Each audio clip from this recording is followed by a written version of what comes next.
The Last Babysitter. Emily had always loved children, so when she got a call about a babysitting job in a quiet suburban neighborhood, she eagerly accepted.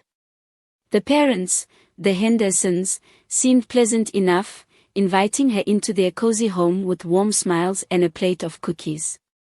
After settling in, Emily met little Max, a cheerful 5-year-old with a vivid imagination. They played games and read stories, but as the evening deepened, Max's demeanor shifted. He whispered, "You shouldn't stay too late." The last babysitter didn't come back. Emily laughed it off, thinking it was just a child's tale. But as night fell, she couldn't shake the chill creeping up her spine. The house was eerily quiet, and the shadows seemed to stretch longer with each passing minute. When Max's parents hadn't returned by midnight, Emily decided to call them. To her shock, there was no answer.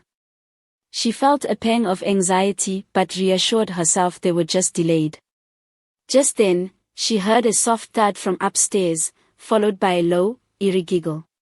Max froze, wide-eyed, and whispered, "It's her, the one who didn't come back." Heart racing, Emily grabbed her phone and cautiously ascended the staircase, each step creaking ominously.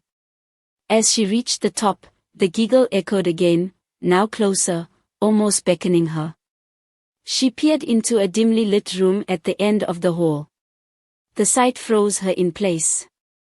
A shadowy figure stood in the corner, hair hanging down like a curtain, its face obscured. It whispered, "You can't leave now. You'll take her place." Emily turned to run, but the door slammed shut, trapping her inside. Max's voice echoed in her head, and she realized with horror that he had been warning her all along.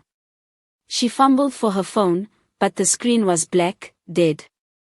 Suddenly, the figure moved closer, its giggle ringing in her ears as the world around her faded into darkness.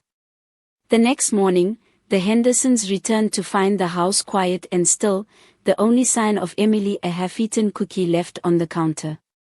Weeks passed, and another babysitter answered the Hendersons' ad, blissfully unaware of the fate that awaited her in that once cozy home.